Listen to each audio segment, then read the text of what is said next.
Hello student, good morning and welcome to my channel pro education.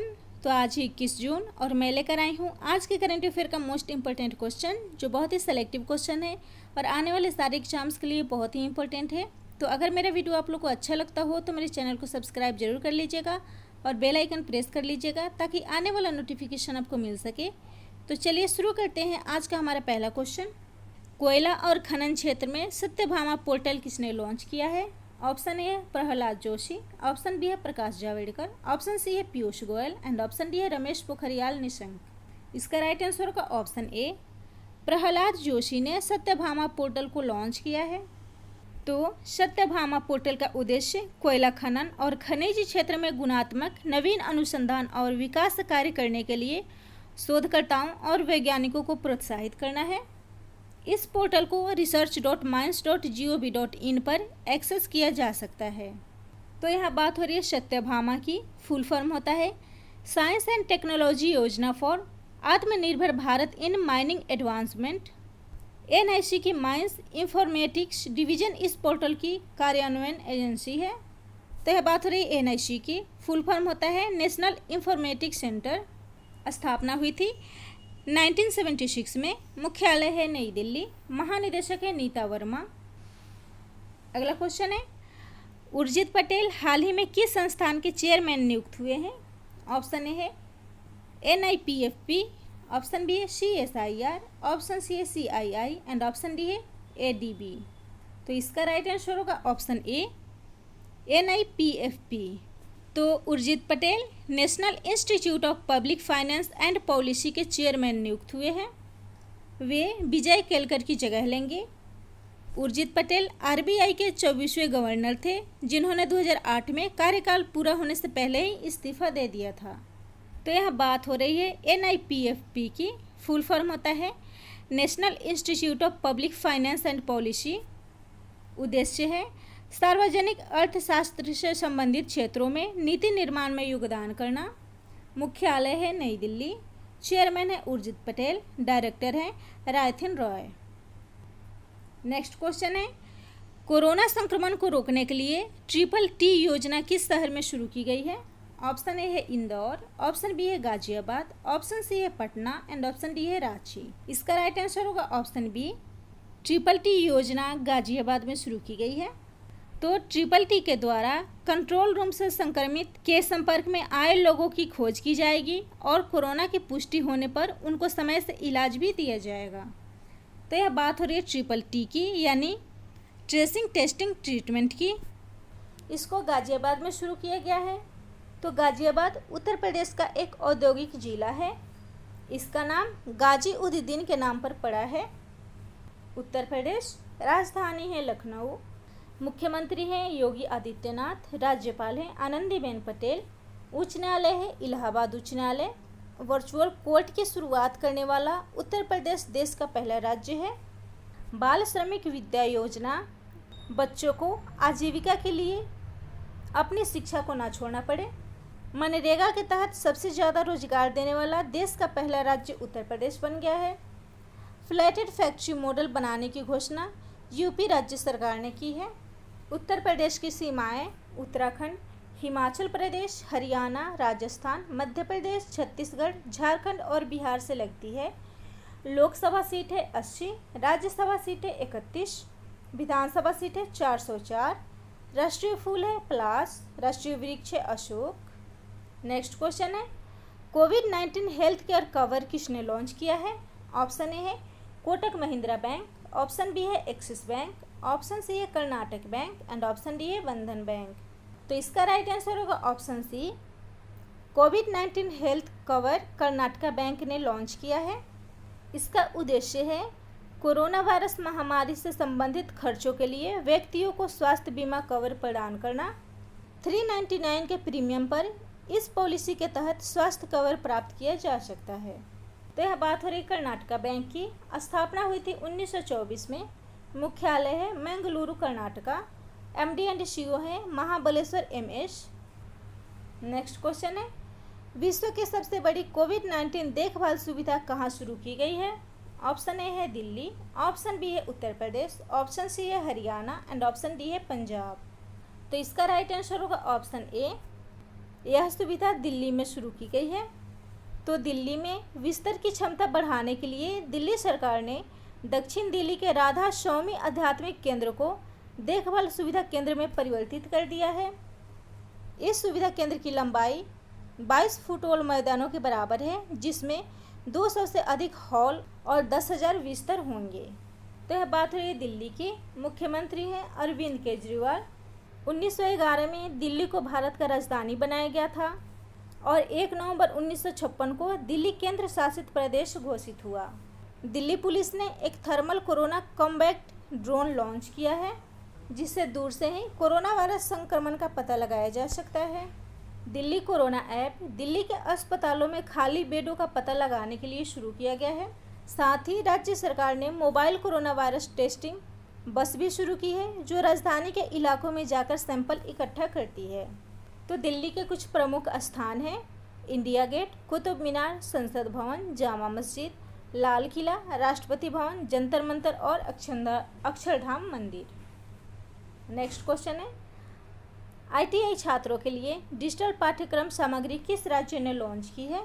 Option A है Rajasthan, option B है Arunachal Pradesh, option C है Meghalaya and option D है गुजरात। तो इसका right answer होगा option D. Gujarat ने ITI छात्रों के लिए डिजिटल पाठ्यक्रम सामग्री को लॉन्च किया है। कोरोना वायरस के कारण उत्पन्न स्थितियों के कारण ITI के 1 लाख से अधिक छात्रों के लिए डिजिटल पाठ्यक्रम सामग्री गुजरात राज्य सरकार ने लॉन्च किया है। तो यहाँ बात हो रही है गुजरात की। राजधानी है गांधीनगर, मुख्यमंत्री है विजय रूपानी, राज्यपाल है आचार्य देवव्रत।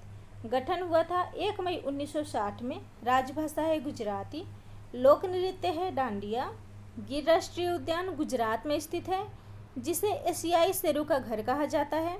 गिर राष्ट्रीय उद्यान में 2015 में शेरों की संख्या 523 थी, जो अब बढ़कर 674 हो गई है। गुजरात में शयनी योजना के दूसरे और तीसरे चरण की शुरुआत करने की घोषणा गुजरात राज्य सरकार ने की है। गुजरात की सीमाएं मध्य प्रदेश, महाराष्ट्र, राजस्थान, दमन एवं दीव, दादर और नगर हवेली से लगती है। विश्व का सबसे ऊंचा मूर्ति स्टैच्यू ऑफ यूनिटी, जो 182 मीटर लंबा है, सरदार सरोवर बांध के निकट गुजरात में स्थित है। नेक्स्ट क्वेश्चन है, 21वें समग्र क्षेत्रीय केंद्र का उद्घाटन कहाँ किया गया है? ऑप्शन ए है आगरा, ऑप्शन बी है पटना, ऑप्शन सी है रांची एंड ऑप्शन डी है इंदौर। तो इसका राइट आंसर होगा ऑप्शन सी। 21वें समग्र क्षेत्रीय केंद्र का उद्घाटन रांची में किया गया है। तो श्री थावरचंद गहलोत और अर्जुन मुंडा ने दिव्यांगजनों के कौशल विकास, पुनर्वास और रोजगार के लिए समग्र क्षेत्रीय केंद्र का उद्घाटन किया है। थावरचंद गहलोत केंद्रीय सामाजिक न्याय और अधिकारिता मंत्री हैं। अर्जुन मुंडा केंद्रीय जनजातीय कार्य मंत्री हैं। रांची झारखंड की राजधानी है और इसे झरनों का शहर भी कहा जाता है। तो यह बात हो रही है झारखंड की। राजधानी है रांची, मुख्यमंत्री हैं हेमंत सोरेन, राज्यपाल हैं द्रौपदी मुर्मू, उच्च न्यायालय है झारखंड उच्च न्यायालय। हाल ही में झारखंड जोहार योजना लॉन्च की गई है, जिसका उद्देश्य है प्रवासियों को नौकरी देना। झारखंड के पान मसाले के 11 ब्रांडों को 1 साल के लिए बैन कर दिया गया है। तत्पर योजना झारखंड में शुरू की गई है, जिसका उद्देश्य है प्रवासी राष्ट्रीय राजमार्ग पर पैदल चल रहे मजदूरों को परिवहन की सुविधा मिल सके। गरीब लोगों को भोजन कराने के उद्देश्य से दीदी किचन सेवा झारखंड में शुरू की गई है। नेक्स्ट क्वेश्चन है, एयर20 मोबाइल एप्लीकेशन किसने लॉन्च किया है? ऑप्शन ए है बेंगलुरु, ऑप्शन बी है मुंबई, ऑप्शन सी है पुणे एंड ऑप्शन डी है चेन्नई। तो इसका राइट आंसर होगा ऑप्शन बी। एयर20 मोबाइल एप्लीकेशन मुंबई में लॉन्च किया गया है। इस मोबाइल एप्लीकेशन का उद्देश्य सरकारी और निजी अस्पतालों में बेड और वेंटिलेटर की उपलब्धता के बारे में जानकारी देना है। तो यह बात हो रही है मुंबई की, जो महाराष्ट्र की राजधानी है। मर्सर के कॉस्ट ऑफ लिविंग सर्वे 2020 के अनुसार रहने के लिए मुंबई देश का सबसे महंगा शहर है। महंगाई में एशिया में 19वां और पूरे विश्व में 60वें स्थान पर मुंबई है। 7 टापुओं का शहर मुंबई को कहा जाता है। हाल ही में मुंबई में चक्रवात तूफान निसर्ग आया था। तो मुंबई महाराष्ट्र की राजधानी है। तो देख लेते हैं महाराष्ट्र के बारे में। स्थापना हुई थी 1 मई 1960 में। राजधानी है मुंबई। मुख्यमंत्री हैं उद्धव ठाकरे। राज्यपाल है भगत सिंह कोश्यारी। हाई कोर्ट है मुंबई। मुख्य न्यायाधीश है दीपांकर दत्ता। महाराष्ट्र की सीमाएं गोवा, कर्नाटक, तेलंगाना, छत्तीसगढ़, मध्य प्रदेश और गुजरात से लगती है। बाढ़ चेतावनी सिस्टम आई फ्लोज महाराष्ट्र में लॉन्च हुआ है। फैब्रिया इंटेलिजेंस आधारित थर्मल स्क्रीनिंग सिस्टम मुंबई के रेलवे स्टेशन पर स्थापित किया गया है। भाभा परमाणु अनुसंधान केंद्र मुंबई में स्थित है। नेक्स्ट क्वेश्चन है, किस बैंक ने लोन प्रक्रिया को पूरी तरह से डिजिटल बनाने की घोषणा की है? ऑप्शन ए है HDFC, ऑप्शन बी है BOB, ऑप्शन सी है SBI एंड ऑप्शन डी है PNB। तो इसका राइट आंसर होगा ऑप्शन बी, BOB ने लोन प्रक्रिया को पूरी तरह से डिजिटल बनाने की घोषणा की है। तो BOB यानी कि बैंक ऑफ बड़ौदा देना बैंक और विजया बैंक के विलय के बाद भारत का तीसरा सबसे बड़ा बैंक बन गया है। सबसे बड़ा बैंक है भारतीय स्टेट बैंक, दूसरे नंबर पर है पंजाब नेशनल बैंक और तीसरे नंबर पर है बैंक ऑफ बड़ौदा। तो बैंक ऑफ बड़ौदा स्थापना हुई थी 20 जुलाई 1908 में। मुख्यालय है बड़ोदरा, गुजरात। संस्थापक है सयाजीराव गायकवाड़। चेयरमैन है हसमुख अतिया। MD एंड CEO है संजीव चड्ढा। नेक्स्ट क्वेश्चन है, फिच रेटिंग एजेंसी ने किस देश की GDP ग्रोथ नेगेटिव रहने का अनुमान लगाया है? ऑप्शन ए है भारत, ऑप्शन बी है पाकिस्तान, ऑप्शन सी है नेपाल एंड ऑप्शन डी है बांग्लादेश। तो इसका राइट आंसर होगा ऑप्शन ए। फिच ने भारत की GDP ग्रोथ नेगेटिव रहने का अनुमान लगाया है। क्रेडिट रेटिंग एजेंसी फिच ने 8 साल में पहली बार भारत का GDP ग्रोथ नेगेटिव रहने का अनुमान लगाया है। फिच ने इसका कारण कोरोना वायरस महामारी बताया है। तो यह बात हो रही GDP की। फुल फॉर्म होता है ग्रॉस डोमेस्टिक प्रोडक्ट, यानी कि सकल घरेलू उत्पाद। एक देश के भीतर उत्पादित सभी माल और सेवाओं के लिए किए गए कुल व्यय को GDP या सकल घरेलू आय कहते हैं। फिच रेटिंग एजेंसी स्थापना हुई थी 1914 में। संस्थापक हैं जॉन नॉल्स फिच। मुख्यालय है न्यूयॉर्क सिटी, USA। CEO हैं पॉल टायलर। अध्यक्ष हैं लैन लिनेल। अगला क्वेश्चन है, ऑस्ट्रेलियाई क्रिकेट बोर्ड ने किस बैटिंग कोच को उनके पद से हटा दिया है? ऑप्शन ए है ग्रीम हिक, ऑप्शन बी है रिकी पोटिंग, ऑप्शन सी है स्टीव वा एंड ऑप्शन डी है जस्टिन लैंगर। इसका राइट आंसर होगा ऑप्शन ए ग्रीम हिक। तो कोरोना वायरस महामारी के कारण वित्तीय संकट को देखते हुए ऑस्ट्रेलिया क्रिकेट बोर्ड ने 40 लोगों को निकाला है, जिसमें ग्रीम हिक भी शामिल है। तो ग्रीम हिक ने इंग्लैंड के लिए 65 टेस्ट मैच और 120 एक दिवसीय अंतर्राष्ट्रीय मैच खेले हैं। तो यह क्रिकेट बोर्ड ऑस्ट्रेलिया की है। ऑस्ट्रेलिया राजधानी है कैनबरा। प्रधानमंत्री है स्कॉट मॉरिसन। करेंसी है ऑस्ट्रेलियाई dollar. Medal of the year of Australia Shobha Shekhar को मिला है, जो कि एक भारतीय संगीतकार हैं। नेक्स्ट क्वेश्चन है, हाल ही में वर्ल्ड रिफ्यूजी डे कब मनाया गया है? ऑप्शन ए है 20 जून, ऑप्शन बी है 21 जून, ऑप्शन सी है 19 जून एंड ऑप्शन डी है 18 जून। तो इसका राइट आंसर होगा ऑप्शन बी, 20 जून को वर्ल्ड रिफ्यूजी डे मनाया गया है। 21 जून को विश्व योगा दिवस मनाया जाता है। तो वर्ल्ड रिफ्यूजी डे का उद्देश्य होता है विश्व भर में शरणार्थियों की स्थिति के प्रति जागरूक करना और एकजुट होकर उनके पुनर्वास की व्यवस्था के लिए कदम बढ़ाना। तो थीम 2020 था एवरी एक्शन काउंट। इसकी घोषणा 14 दिसंबर 2000 को संयुक्त राष्ट्र महासभा ने की थी। वोल्कन वोजकीर संयुक्त राष्ट्र महासभा के 75वें अध्यक्ष के रूप में चुने गए हैं। तो यह बात हो रही है संयुक्त राष्ट्र महासभा की। स्थापना हुई थी 1945 में। हेडक्वार्टर है न्यूयॉर्क, संयुक्त राज्य। अध्यक्ष है वोल्कन वोजकीर। तो यहाँ जून में मनाए गए अब तक के महत्वपूर्ण दिवस हैं।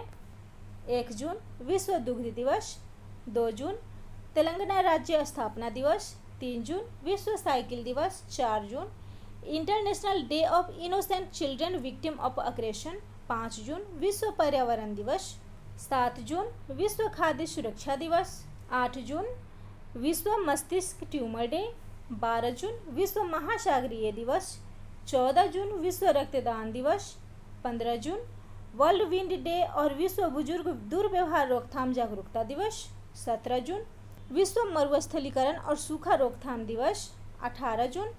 ऑटिस्टिक प्राइड डे 19 जून को। International day for the animation of sexual violence in conflict मनाया जाता है।